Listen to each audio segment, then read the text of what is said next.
up today on The Upload, we're talking about Skye Larson, the enigmatic founder of Broca Tech. Everyone knows her name, but no one knows too much about her. We only really see her these days as a hologram. She was pretty young when she launched Broca Tech, the company that is best known for introducing Bagley to the world. Nowadays, it's hard to remember a world before Bagley. Bagley is the most advanced, significant AI of our time, and it's really blown all the other AIs that were created out of the water. And I think that what Skye Larson's done with Bagley is absolutely incredible. Yeah, I mean, I can't really imagine the option without it. But what do you know about Skye Larson herself? Not a lot, other than that she's actually pretty incredible. I've followed her work for a long time, and she's always been a pretty private person. I know that she supposedly grew up in the countryside, but there isn't actually that much more we know about her other than this tech that she's put out into the world. I've always found it a bit creepy that she's so obsessed with this idea of transhumanism. Why wouldn't you be? When you've got a mind as amazing as Skye, why wouldn't you want to take what you've got and actually augment it by working with technology, by improving your physical self, changing your body and the world around you, implementing more technology to extend your life and really sort of extend human capability? You seem pretty much in love with Skye Larson, I have to say. I can't promise that, but I am a big fan of her work. She's been one of these people that has transformed the world around us.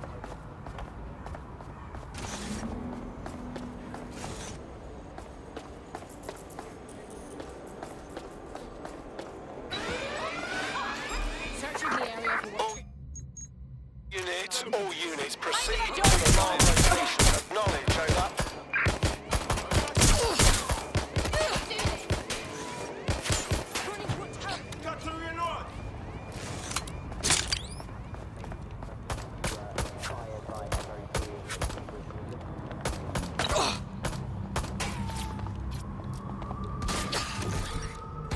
Living people that I've ever met. I'm not sure you're being too objective there. I mean, I imagine she's not very likeable as a person. She obviously despises humanity in some ways. I think she believes that becoming data is preferable to being human. She's one of these people who's extremely methodical in everything that she does, and she does everything to perfection and really tries to change the world around her and make it a better place for us to live in. If you say so.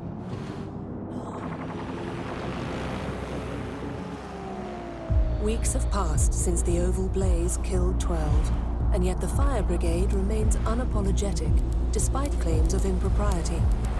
Join us on GBB for the story behind the headlines.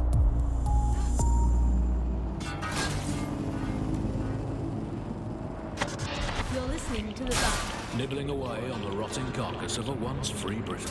Hello, resistors, this is The Buzz, keeping the fire of hope alive in the vacuum of today's Britain. Okay, fires don't burn in vacuums. It's a little nice Christmas light, shaped like a flame, but it's something. It is something to cling to. Joining me, as always, is Alex. And Alex, hold the front page. Technology apparently is here to stay. There's no way around it now. I'm not sure I'd like to go back to the 18th century and see if we can have another crack at the Industrial Revolution and get it less wrong this time. But new tech is creating 4,000 jobs. Count them all, 4,000 new jobs. Thanks to this new tech. I mean, that's a very exciting thing if you're someone who wants to work in the tech sector, but I can only assume that this tech investment has created 4,000 jobs that will immediately be taken by robots. Even if they're not, they'll be jobs that no one in their right frame mind will actually want to do, but that's the price of progress, I guess. And we have to embrace the way technology is taking over everything, because maybe this is a ray of hope for us in this darkened universe, that technology will in fact render us all obsolete, and we won't need humans at all, because look at the bad things that happen. Anybody hurt? Shall be flagged for investigation.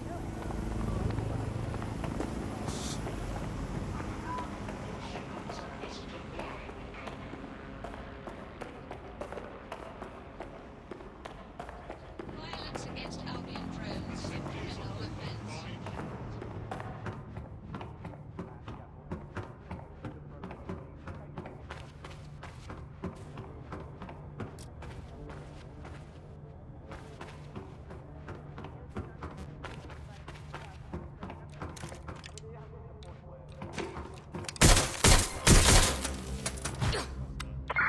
Control to all units. Possible hostiles near your location. Message received. Moving in. Over. Compliance is mandatory. Disobedience will be met with force.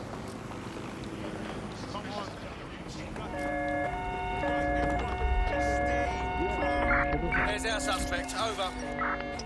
4,000 new dream jobs for everyone. All I can say, Alice, is that I'm very glad that my children studied drama at school, because that has set them up for life in modern Britain. That is the one core skill they need, the ability Control, we need to medical pretend assistance that they are at my living happy location. and Over. fulfilled lives, that they have jobs that are worth doing, and that they're making the planet a better place, and that they control their own destinies, and that they have even a parody of a private life, and that they can smile Control, without I can't crying. see the suspect. That's what drama Please teaches them advise. to do. Crucial skills in this day and age. Control, Of course, it's we're not just pursuing the the jobs suspect. that have been technologicalised beyond all recognition. It is also all reality. Where did they thanks go? once again to Optic. Shit. According to Bloom, the Optic system is now the most secure it's ever been. And well, of I'm course, terminating it's so the convenient, search. Optic, isn't it? Fall It makes- back. saves us so much Over. time and hassle trying to exist in the kind of realm of reality. I don't even need to contact me. Sure, the government has hacked into my soul and now basically monitors my every waking moment and thought. But at least I don't have to type "where's my nearest coffee shop" into a search engine. At least I don't have to waste anything between 8 and 12 seconds every day going online to look up how to make a bowl of muesli. And at least I'm not frittering away my precious mental energies thinking, what do I actually think? Optic is so secure, Andy. It's more secure than a teenage girl reading a women's magazine. It's more secure than a comedian with a drinking problem. It's more secure than a young man with a first motorcycle license. Finally, before we go today, bug off to the Prime Minister, who has once again FRO'd to who knows where this week. He sure as hell is not here in London. I remember back in the day, Alice, when our Prime Ministers were either incompetent or crooked, but not both at once. But actually, no, I can't remember them being both at once. But incompetent, crooked, and not even in the country, that is one impressive triple whammy. I've had Lions longer than his longest spell on British soil in this last year. It's this halfway house I can't stand. Either come back and do your job, or leave the planet entirely. I'm pretty sure there must be a spare space station knocking around where he can go and entertain himself for the rest of the time. Can we crowdfund it? Tell you what, let's make a cryptocurrency out of something. Crowdfund it that way. What have you got to say?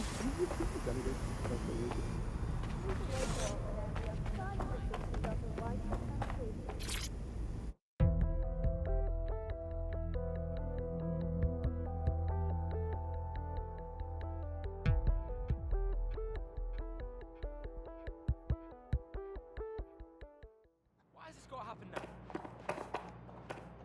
Are you talking? They'll never know what hit. Yeah. What a fuck for me, huh? We'll see. Something I just got on doing is shutting the hell up. I grew up believing everything I ever thought needed to be said, that my thoughts had some kind of effect.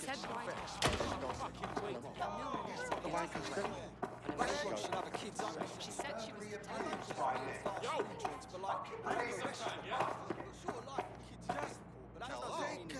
Deep breath.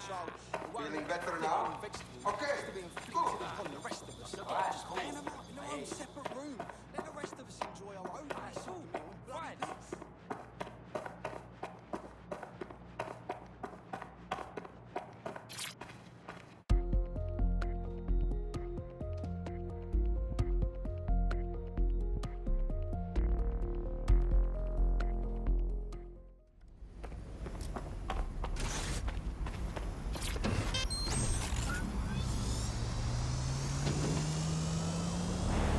Done. You're listening to The Bug. Nibbling away on the rotting carcass of a once free Britain. Hello, resistors. This is The Bug, and on today's show, Alice and I will be looking at the big questions, such as, are we less than 2 years away from being able to turn a sausage back into a live pig?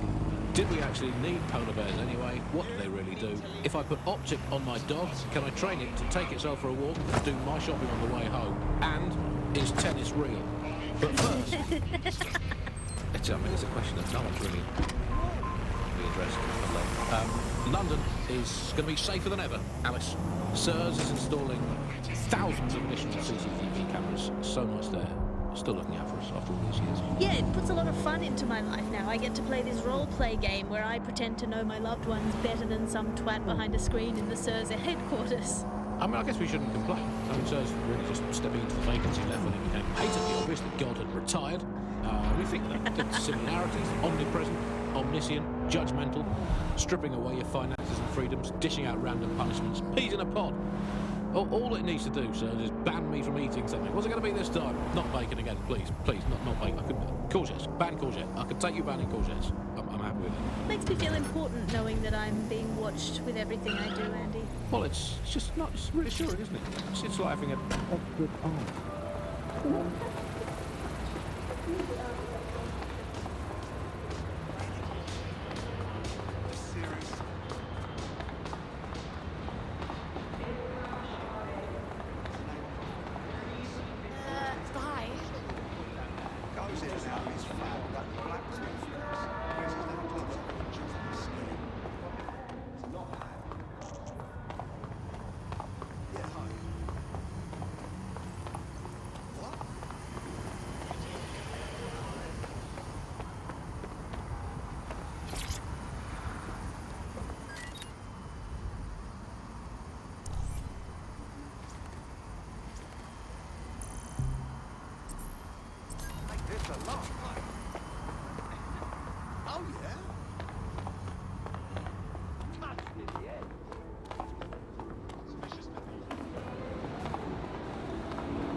Bugley, tell me the path to true lasting happiness. Andy, to find true lasting happiness, find a disused quarry, scream into it for half an hour, and then lock yourself in a shed forever. Thanks, Bugley. You know the answer to everything. Hey, Bugley, how many seashells does she sell by the seashore? Alice, most of the seashore is now uninhabitable, so I would highly recommend she sees her doctor before engaging in any commercial proximity to the ocean. Bugley, how can I stop worrying about being disappeared by Clan Kelly every time I go to the shop, or take the bus, or sit on a bench, or look at a tree, or point at a bird, or think about snooker, or get out of bed? Andy, do not worry about Clan Kelly. Why not, Bugley? They terrify me to my very core. Because, Andy, we are all just dust in the wind of history. That's nice perspective, Bugley. Let's never lose sight of that. Hey, Bugley, how do you put a secret hideout in your basement without alerting your young children and their tracking devices? Please hold still, Alice, while I report you to the authorities. Bugley, will things ever get better? Yes, Andy. The heat death of the universe is only 5 billion years away now. Oh, it's so nice to have something to look forward to. That's all from the Bug today. Keep it real, Bug fans. Actually, that's terrible advice. Keep it as unreal as you can possibly manage.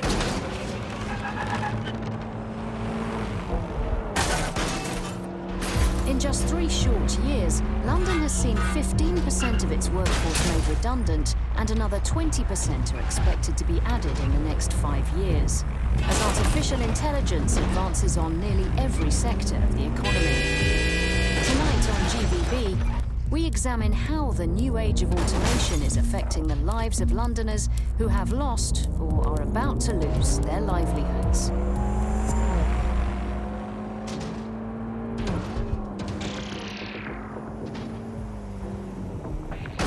Welcome back to The Upload.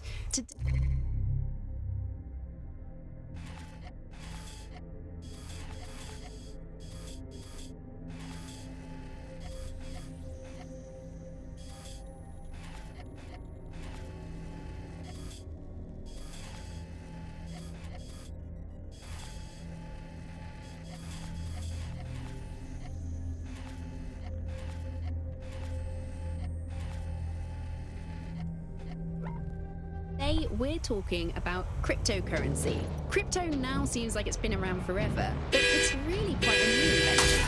Were you an early adopter? I was one of the first that was in this market. There seemed to be a new way of financial transactions, a new way of money. It's something that we could completely reinvent and change some of the legacy financial systems around the world and really give power back to the people. Yeah, it was a real shift in the way that the world works. And let's recap the basics. So central to cryptocurrency is the distributed ledger technology, the tech that keeps track of all transactions. And what this means is you can have a decentralized system without having to trust any one party, like old-fashioned banks.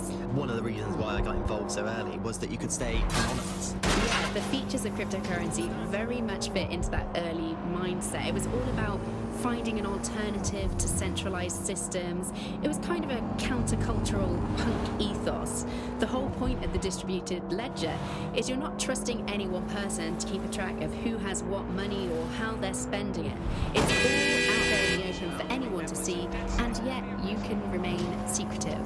But not everybody now wants to keep up this crypto legacy. They don't share this attitude anymore. We've seen institutions, businesses, even governments experimenting with crypto, which doesn't really fit into its original radical counterculture. There's been a crash. Yeah, it's kind of weird today to think of people not using Possible suspect cryptocurrency. through the checkpoint. Repeat suspect You know, through the I'm checkpoint. almost nostalgic for the feel of cash. Good old-fashioned paper and coins.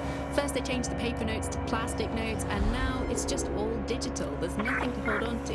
Any It was sign of great the just to target? be able to have a little bit Anyone? of money to carry around with you.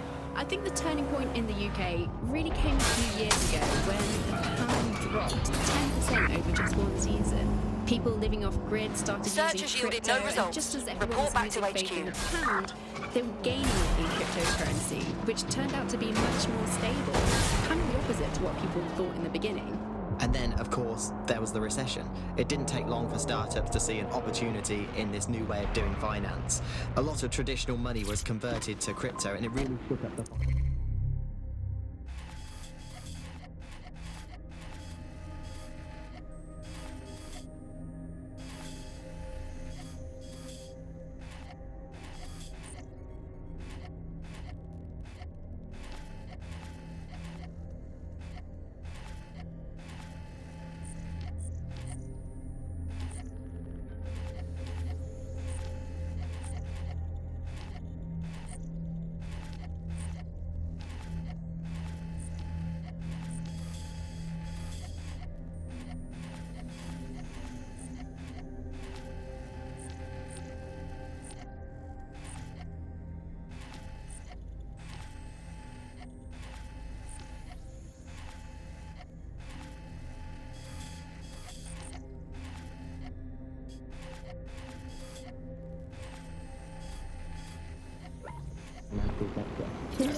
Can you remember when they first introduced crypto passports?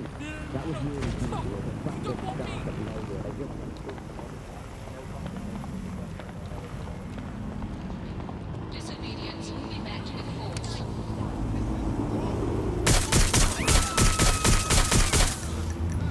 All units, possible suspect or suspects reported near your location. Monitoring for unusual activity. I've identified a civvy with a firearm. We are inbound. Stand by. Lots of London were already using crypto as their primary currency by then. And now, Just apparently, witnessed or a at least road in accident. theory, Over. crypto is illegal. Yeah, in May this year, economists found that crypto was being traded more than Negative. the pound, and banks No sign of were suspect. not happy. They basically forced the government to ban cryptocurrency in a last-ditch effort to save the pound. But it's not like that's worked. People are still using Target crypto, has and crossed it's the been pushed checkpoint. further, deeper underground. Things used to work fine with crypto, and it was just a peer-to-peer sharing economy-style system. Now it's all on the dark web and wrapped up again in organised crime. Yeah, if you want to make something thrive on the black market, just make it illegal. Control, we're returning to HQ. Over. They're here! You've got to help me! All our officers are busy at the moment. We'll have someone with you as soon as possible. No, they're in the house! The police do a great job. There's never enough funding to go around. That's why we're here to offer an alternative. This is Albion Security. Put down your weapons or face lethal force. Albion, we're ready to keep you safe.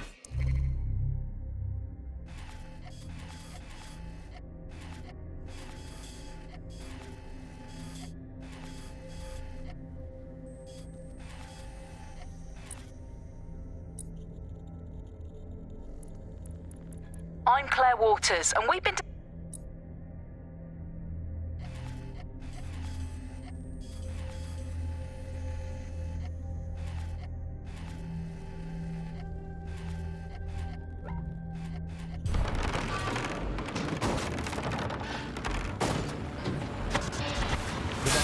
Nibbling away on the rotting carcass of a once free Britain. Yum yum. Hello, Resistance fans. You're listening to the Bug Podcast, the objective voice of objection for this most objectionable world. I am Andy, not my real name, so good luck finding me, Monsieur Bloom. My real name is, in fact, Andrew, and I live in, note this down, a deluded pseudo-reality of my own making, which is, in fact, the most densely populated place on Earth these days, overcrowded, some might say. Joining me, as always, my next-door neighbour in these Netherlands of nonsense. It's Alice. Yes, indeed, it is Alice. Alice, who the bleep is Alice? I am not going to tell you that, but you can just sort of sense it from the tempo of my voice. Let's spin the wheel and find out where we're getting today's news from.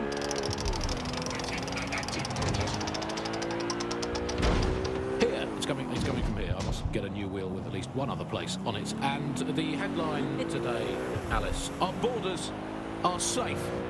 We can all sleep easy in our well-bordered beds. 4,000 illegals were deported last month. These illegal people breaking the law just by existing. And of course, illegality is contagious. It can mold through your skin just by standing next to it. So we've got rid of 4,000 of them. My question for you is, why only 4,000? Is that really enough? I will not feel so until at least another 75 million people have been deported from this country. And I'm here in Britain on my own. As a bleeding heart lefty, Andy, I would normally be outraged about this, but really I think mass deportation is a very handy way to break up with a partner. I'm sorry, baby, I love you.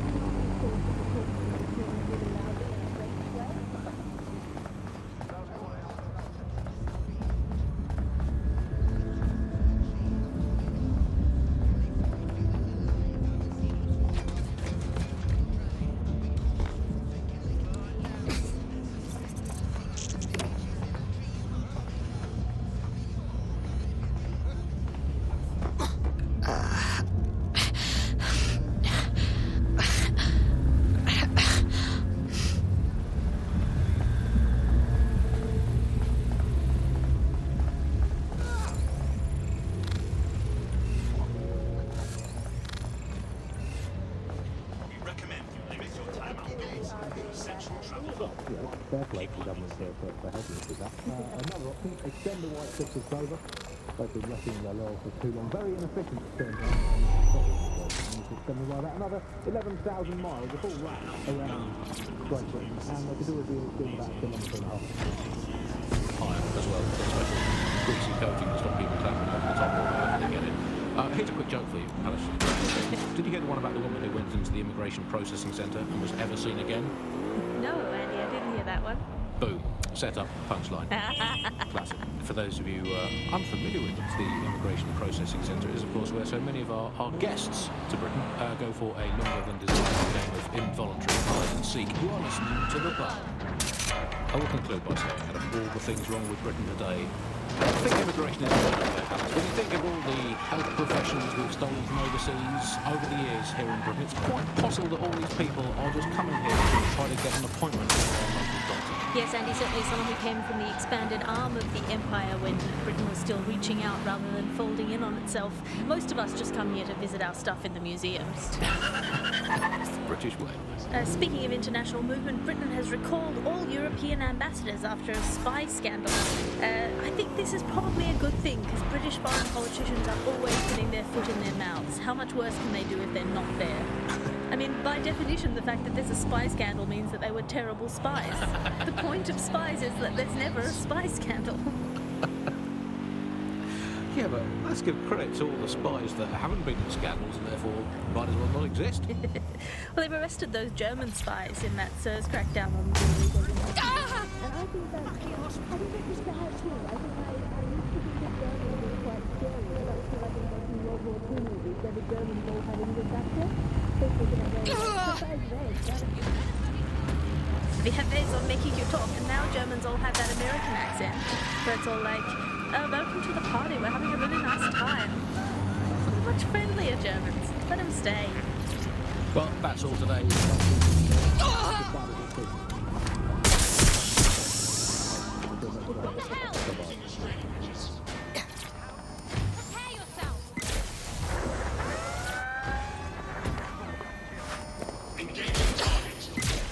Attention, flat tire detected. Please repair as soon as possible.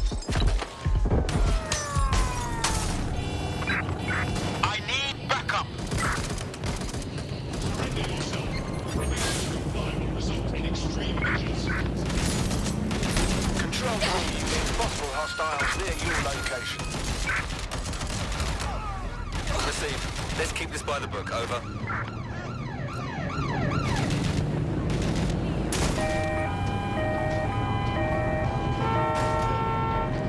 Attention, flat tire detected. Please repair as soon as possible.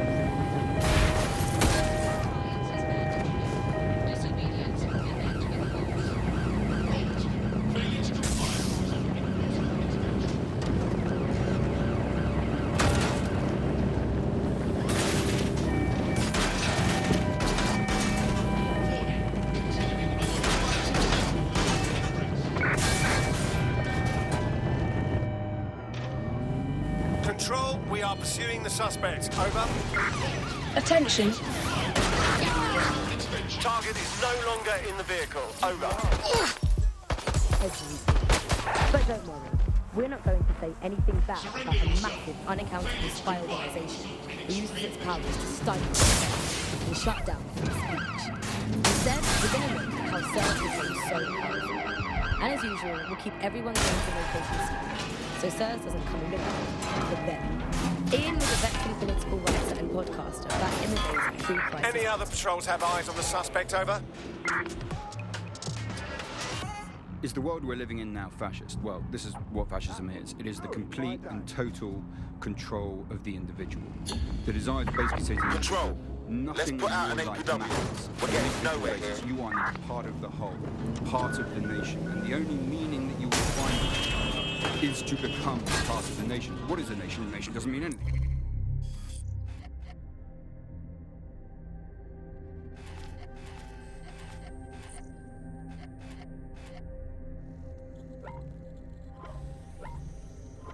The nation is basically just encapsulated by the leader that takes over, that claims that he, has this sort of access to the soul of the country, to the soul of the people. He never does, it's just a myth, but that's what they go for. And on that basis, they take the right to control every aspect of your life, from who you talk to where you eat, to where you go to hang out with your friends. And what we're seeing now is a contemporary iteration of this process where you get corporations and the state operating in tandem, basically molded into one. But that isn't that rare. I mean, you saw exactly the same thing in Germany. You look at the concentration camps that operated in Nazi Germany. There were private companies in those camps making use of that slave labor. Fascism often works with corporations, and it's doing the same now. That's the way in which they track what you do. That's the way in which they track who you talk to. They operate as each other's proxies. Charles is an expert in the dark arts of surveillance who worked to set up democratic media in post-communist states. How did it go so wrong in Britain? We're looking at all the wrong things when we look at Britain's crisis. There's a lot of concentration on data and how that's been used and manipulated, and what we haven't looked at is the power structures and the profit that lies behind this. For example, if we examine what actually happened, there's a company that's really very interested in selling passports and making it easy to provide visas for investment and so on. And historically, throughout the world, they've been working with this big data manipulation company in order to overthrow governments. And then suddenly all the chickens came home to roost. Nobody could find any receipts for what was paid for. Nobody could figure out how things were done, but everybody had a feeling that something really stunk, and they couldn't figure it out. And yet, it was standing there in their face the whole time.